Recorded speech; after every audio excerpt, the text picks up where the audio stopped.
ladies and gents. Another episode of the Business Bros. This time it's live from the classroom. Say what's up, everybody. We're ready to rock and roll. Let's get this show on the road. Here we go. Shut up and sit down. Look, a business can give you everything you want in life. Prestige, wealth, freedom. It can also take everything away from you. This show is for those who are willing to take that risk. These are the real life stories of entrepreneurs. But before we start, I have one small favor to ask. Please leave a comment. It can be advice, critiques, tips, feedback, or share this with someone because your engagement is the most valuable and most powerful form of social currency. So thank you, and welcome to another episode of Business Bros. All right, ladies and gentlemen, when people look you up, they're going to Google you or search for you on social media. What will they find? Nowadays, if you're in business, you better have a website. Not having a website is like being invisible to your potential customers. Today's guest is here to share with us the ins and outs of web development and marketing. So if you're ready to grow your business or dominate the internet, then this one's for you. Let's talk websites and marketing with Jim Sabellico.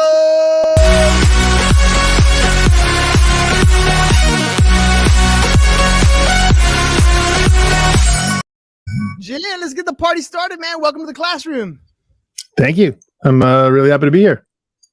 All right, man, let's jump into this. Web development. I want to say around 2008, we got our smartphones and the websites kind of took a shift. Things kind of changed. We still kind of surf on a computer, but most of the surfing's done on our cell phones. How did you get into the web development space? I actually got into web development sort of as a byproduct of another business I was working at the time, which needed more customers. So at the time I was like, hey, we need more customers. How can customers even find us? We don't exist anywhere. So we needed a website. And at the time, this was back in 2000. And I was like, I don't know who to hire. I was also pretty young. I think I was 14 at the time. So I just decided to build my own. And it sort of blossomed from there. I had a real enjoyment of it. It worked for the business. And it didn't actually become a thing that I did for other people till some years later. But I sort of got bit by the bug at that point. All right. 14 years old is when you started. Did you say 14? 14, yeah. So just to get this right, because I got 17-year-old kids in here, they're using Go High Level. So today's little class is going to be about setting up their domains and creating their first landing page. You came from 2000 when you had to do a lot of, I don't even know, WordPress was around back then. You had to build your own website. Today, if you're giving advice to a 17-year-old kid who's just starting their business and they're going to create their first landing page, what information should I even have on that thing? So I think number one is don't start a business just for the sake of starting a business. Start a business because you have a valid reason why. What that business is going to do for you, for the customer, for the customer's customer. Starting a business for the sake of making money is a business that's 9 times out of 10 going to fail. So I don't know where you're at in your process of like, let's pick our business niche, let's pick our domain, let's like figure out how to build a landing page. But one thing I want to stress that I've seen happen a lot is people who start a business for the sake of, they want to have the freedom, the independence, they want to make money, but it might work for a little bit. It ultimately has a lot of sacrifices, and it's really hard to sell people stuff that you have to push. But if you're able to really identify your purpose, your why, what's the reason behind the business you're starting? Is it going to benefit someone? Is it going to help improve their life? That helps you really figure out why you want to do it. It helps you stay committed to it. And it's also going to be really helpful in putting the words on the page that are going to help explain that story to somebody else. So, okay, come up with their business idea, but I mean, you're in web design. So when you sit down with a client who says, hey man, I got a painting company or I got a taco catering company. Can you help me out? What are some of those key features that somebody needs on a landing page? They need a reason. Like, you could go anywhere. You could hire a painter. If the purpose is just to paint your house from blue to green, you could hire a bunch of different painters. But what separates you and your painting business from the others? What is the reason? What is the difference for why you started painting? Did you start painting because you knew the joy that it put on the customer's face when they walked out and they looked at their house and they realized the beautiful shade of green it is? Or do you just want to make money? And I think that the reason and the company values that you're able to put into the messaging of the website are going to really help to sell and separate you from your competition. All right. Fair enough. Fair enough. So you decided to go into web development. When did it actually become a thing? So at 14, you started playing with it. How did it become your actual business model? That was in 2012. My wife's idea. I was helping out a couple of family friends, and she's like, hey, why don't you actually make this a thing? Everyone keeps coming to you for advice. You're good at it.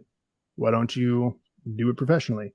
So I did, because at the time, and this is going to all connect back together, I was doing it for family friends, for friends who had businesses, because I genuinely wanted to help them improve their business. So I started a company, in my parents' basement at the time. And my very first customer was someone that I had been getting recipes from. It was when like keto first came out and paleo was like the thing that first broke on the scene. And my wife and I were like looking at this website for recipes, and her website was awful. Really nice person, like you could tell by their personality, really nice. Recipes were great. Digital presence and website did not match. So I actually reached out and said, hey, this is what I do. I help people do X, Y, and Z with their business online, and I just genuinely want to help. So I reached out to her, and she was, receptive of that fact. It was actually the first customer I ever had. Didn't charge a dime for her. Built her website completely over. She, at this point, has written a couple books, led me to some of my current largest customers. And that, again, started with having a passion for helping people with a thing, doing the right thing by those people. And then, the dots kind of connected looking backwards. I mean, that must have been a lot of work when you were early on developing websites. What's changed in this industry? Because I feel like it's so much easier. I could like go to Google, create a website. I can grab my ClickFunnels, create a website. How has it changed today? And how do you stay relevant and valuable? I think that the difference there is, and you're going to start to notice the theme here, is caring a lot. Because you can go on Squarespace or Wix and you can go build someone a website. They could do it themselves, but they're missing the connection. And there's a lot of people who go and start web design or marketing agencies because they can go buy a template, throw together a cheap, quick website on Wix, and then sell it to their customer for a bunch of money. And that's become like a thing where web design gurus and coaches are going to teach people to go out, create a quick ad, get your first customer, and then build an agency and make millions of dollars. But the customers are receptive to that, and they understand that's not what they want. They want someone who actually has a genuine interest in helping them, right? So if you're going to be in the digital marketing space, I'm not just going to go out and build your website. You can go do it yourself. I'm going to take a vested interest in building you something, a part of your business that's going to actually succeed and help you get further ahead. So I think caring, authenticity, that stuff really shines through. And in this day and age that we're in right now, where people understand they're being marketed to, right? When you go on Facebook, you go on Instagram, you go on TikTok, you're being sold to. You see product placements, you see how this awesome random TikTok that you just happen to scroll through where they're like, oh, look at this awesome product I got. That person was probably paid. You can tell when you're being marketed to, and people really do not like it and they're not receptive to it. There's going to be some cases where it's going to work. But when you were able to be genuine and authentic with your offer and your pitch, people are going to want it, not have to be sold to. That's what you really want to do. I love that. Like today I had my Instagram reel was all about when's the last time you shook somebody's hand, right? I had a 17-year-old kid that comes in to me during one of my classes here, and I was going to give him a fist bump, and he's like, no, I shake hands. Right. And I was like, you know what? I haven't done that since prior to COVID. I would shake people's hands all the time. It was kind of my thing. COVID came around. The pandemic was like one of those, we don't touch each other 6 feet apart type situations. And it kind of faded. You don't use it, you start to lose it. And you're missing that human connection. When you reach out and shake somebody's hand, you look them in the eye, you remember their name. Like there is a huge connection there. However, when it comes to business, part of it is growing at the beginning and the next part is scaling. And part of scaling is that marketing. How do you maintain that authentic human to human, I want to help you, when you're going one to many versus one to one? Two things. One, which is like the underlying principle there, is patience, because a lot of people want to grow and they want to scale their business to $1 million tomorrow. But in a lot of times, when you do that too quickly, you realize that you didn't have the systems in place first, and it becomes a catastrophic mess. You wind up hating your business. You're tied to it. It winds up causing problems in your family. Like, it's just a mess. And there's a desire, right? We're in this Amazon Prime mentality where we want everything delivered today. We want it right now. And I understand that. But when you look at building a business, you're not trying to get rich tomorrow. You're trying to build a thing that's going to serve as an asset that's going to pay you back for the rest of your life. And the more time and intentionality you put into building that, the stronger and the better it's going to be able to pay you back for the next 30, 40 years. This is not what you're building right now, is not something to just generate a couple $1,000 to have some extra spending cash while you're in high school. If it is, again, that's cool, but you're not building a business. You're just building a quick payday. There has to be intentionality and patience behind that. The other part is systems and processes. Because a lot of people look at, can I get some quick traffic from word of mouth? Okay, cool. Can I buy some Facebook ads? Sure. It's going to work right now, but it's not a system. It's not a process. It's not something that you can scale properly unless it's really well thought out and it's something that you can take and really build on. And I think, again, to sum that up, it's patience. I know there's a couple different points of views when it comes to building a business. Some people want to build a solopreneur thing, right? Where in your case, you're like, I'm the one doing the work. I care about my clients. I want to make sure I get them from point A to point Z, no problem. And I'll help you solve all those problems in between. This is the other type of person, the other entrepreneur who comes in. He's like, I don't want to be stuck in the day-to-day minutia of building this type of company. I want to build a business that cash flows, that operates, that I put operators in place. Do you have experience working with both? And what's your opinion on building one versus the other? Yeah, I mean, I was in both. And let me tell you something. When you are the solopreneur, it kind of sucks because you don't really have a business. You really just created a job for yourself. And there was a period in time a couple of years ago where I had that, and great, right? You have full control over everything and everything goes through you and it's all hunky-dory. So you realize that you're really sacrificing the rest of your life for this thing that, like, you're chasing this vision of success, which is money, cars, house, like all the things that we think are related to success, but they're ultimately not. Success is really about creating freedom in your life and the lives that are around you, to have freedom of time, freedom of location, freedom of financial stress. That's the real definition of success.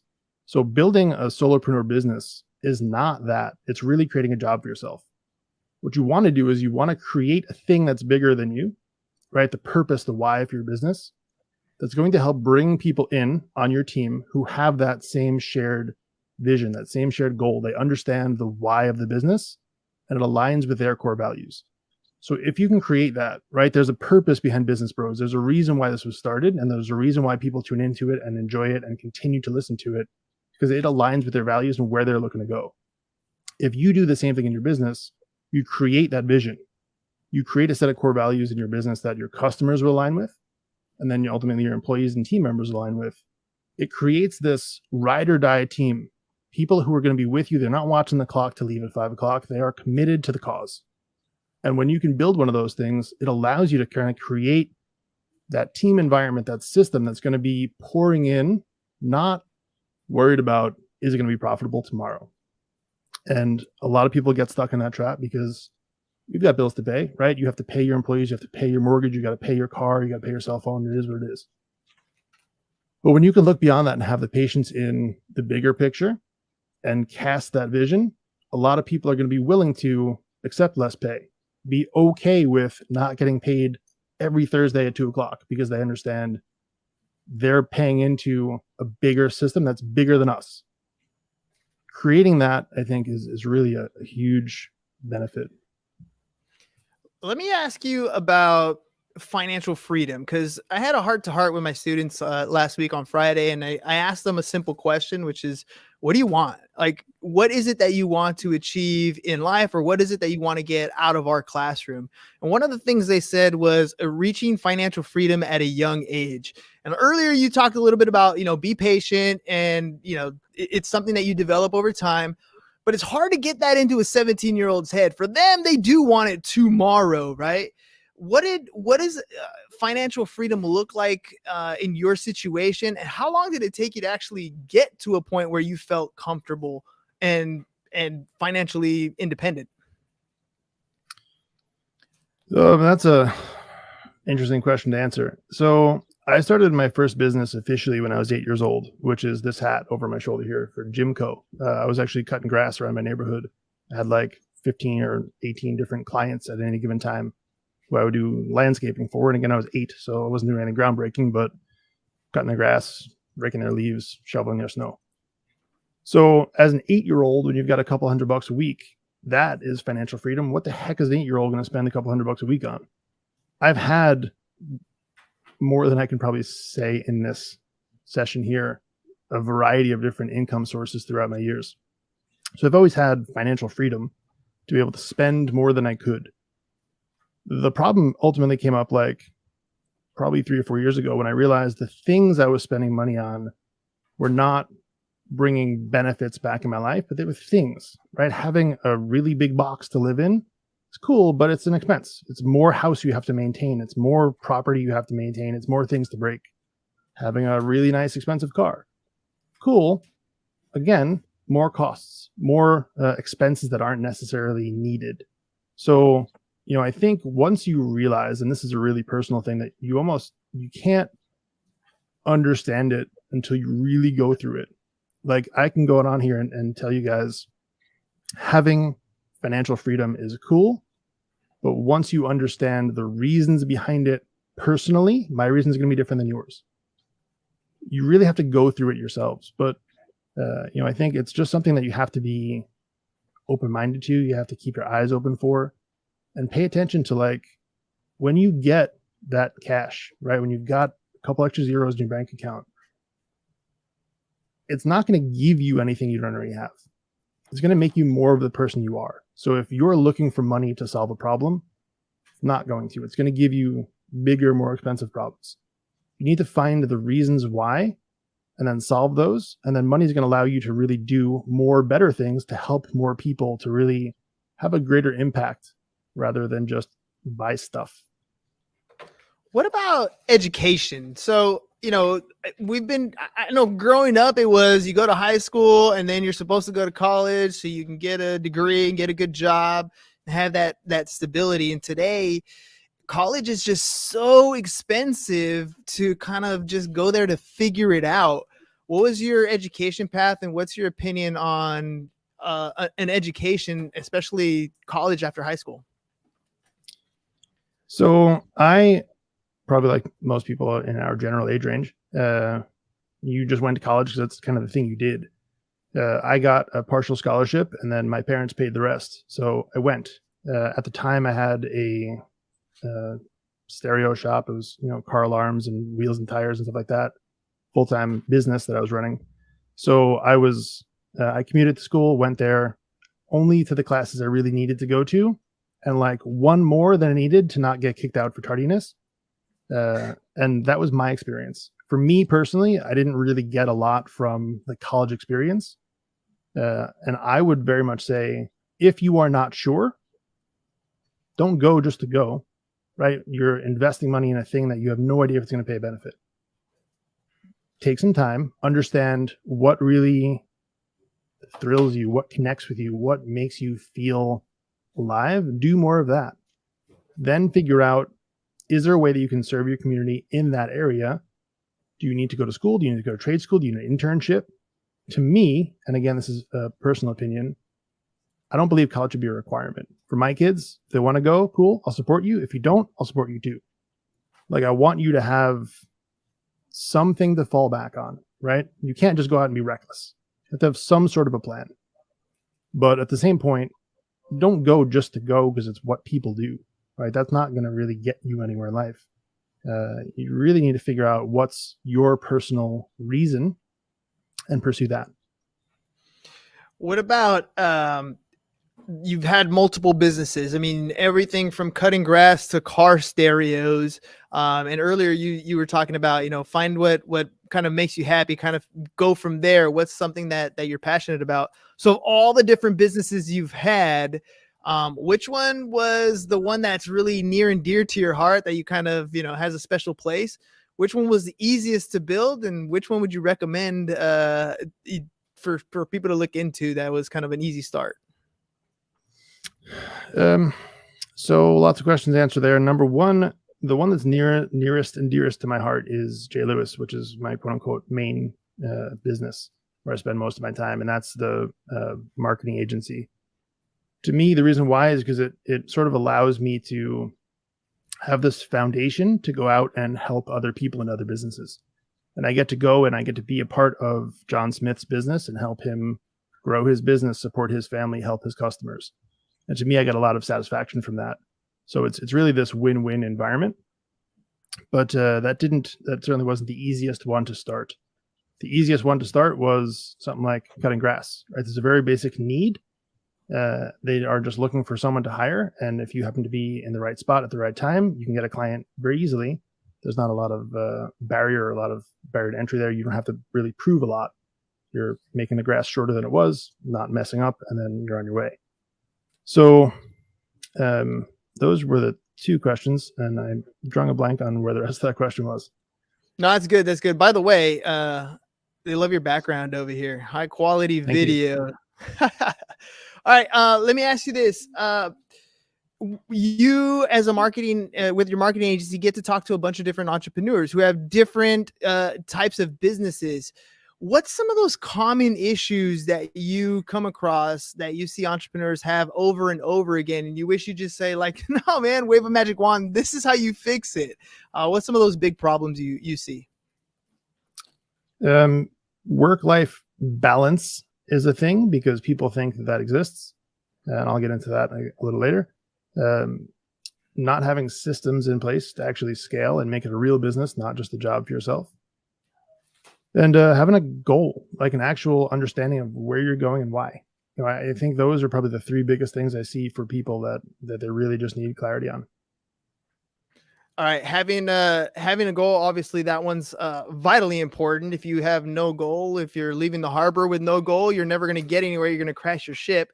That one makes sense. I'm curious. Work-life balance always is one of those things that captures my attention. So many people who are like, they want to have everything in their family. They want to have everything in their business. They think they need to sacrifice one for the other. And I'm of the mindset, why can't you have both? What do you mean by work-life balance? So what you're describing is called work-life harmony.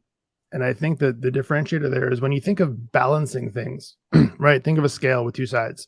You're constantly shuffling from one side to the other to try and get them balanced. And you're always taking away from one side to add to the other to try and figure out, how do I get this thing in balance?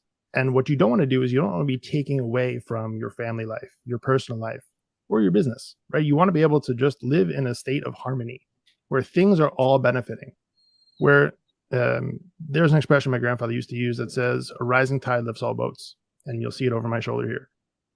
To me, that's a very critical core value in that we look for ways to figure out, how can I contribute to you, and in a spot where you get a win and I get a win and everyone sort of benefits from that.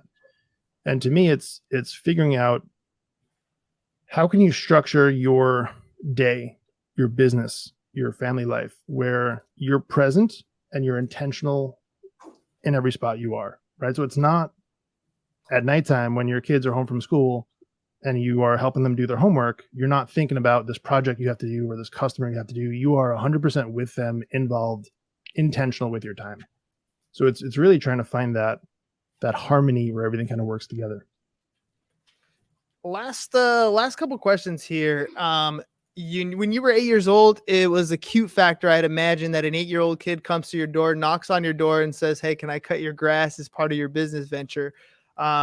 When you're at 17, maybe it's not so cute anymore, and you actually have to sell yourself on the products or services that you're offering. What advice would you give to young entrepreneurs who have that limiting belief that they can't go out and get a client at a high ticket? So I think the thing there, and I spoke to a little bit before about why you don't just go out and start a marketing agency with no actual experience and oversell your customers, is that you have to really be able to deliver on the thing that you sell. So if I go there and I knock on your door and I try and sell you my services to cut your grass, and I do an awful job and I burn holes in your grass, I'm not coming back next week. The initial sale is one thing, but to be able to deliver on that sale and to be able to give that customer an experience that they are like, wow, that was great value, that was great service. I am more than happy to pay for this because I got more in return than I paid.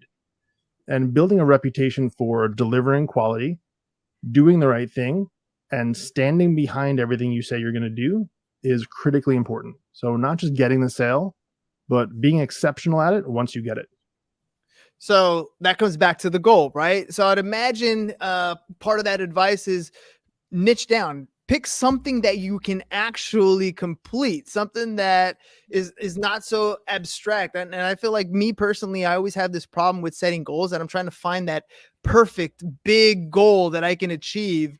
And oftentimes it's something that should be a lot smaller. I can actually do this small thing, and I can do this small thing really, really well. And once I have my systems in place to achieve this particular goal at an exceptional rate, then maybe I can add ancillary products or services. Sound about right to you? Yes. Yeah, there's an expression one of my really good friends uses that says the best way to get to the top of Mount Olympus is to make sure that the next step you take is in that direction. And I think that speaks to what you just said. When you look at your goals, right, your goal might be to get to the top of Mount Olympus. It might be this big grand thing, but it's really hard to define. But instead, when you can look at this very next step that I'm going to take, how can I really make sure that I'm stepping in the right direction, this short-term goal?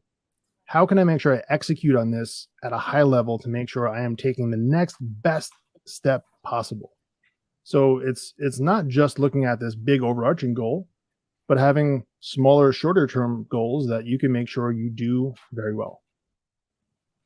Hi, Jim. I want to thank you for coming on the program and sharing your story with us. I want to make and give you some final time to give us some last minute thoughts.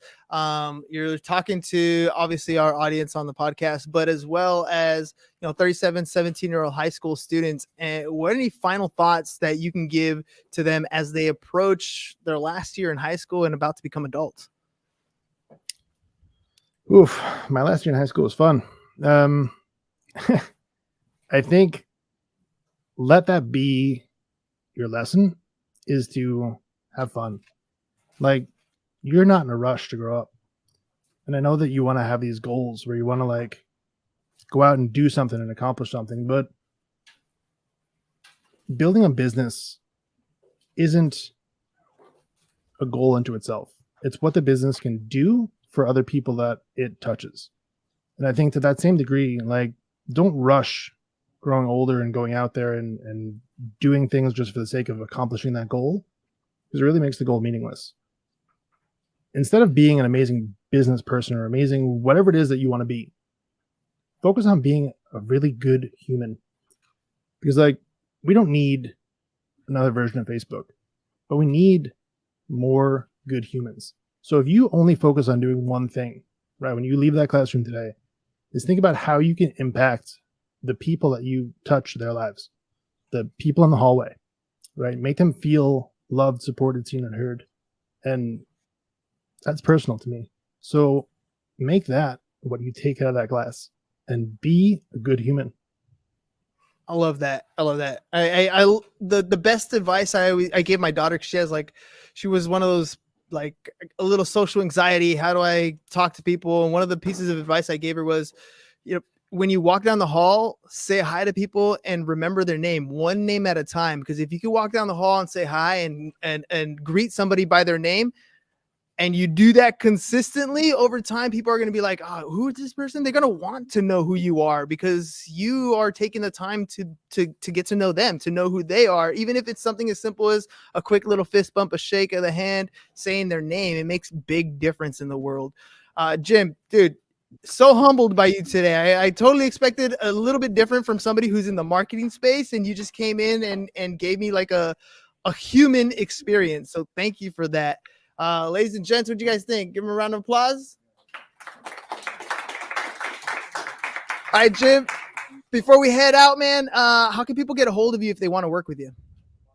You go on my website right up on the screen there, jimsabellico.com. That's me personally. Anything there, or you'll find me Jim Sabellico. I'm literally the only Jim Sabellico on earth. So if you look up Jim Sabellico and you see this face, it's probably me. But reach out, and business or not, even if it's just someone to talk to, then that door is always open. Sweet, man. All right, ladies and gents, thank you very much for joining us on the program today. We'll catch you guys on the next one. Jim, appreciate you, man. Have a good one. Peace. You And too. we're out. It's over. Go home. Is your business in need of marketing? Try starting a podcast. But not just any podcast. Podcast like a pro. We can show you how to take your business from being invisible to becoming a brand people trust. Go to www.businessbros.biz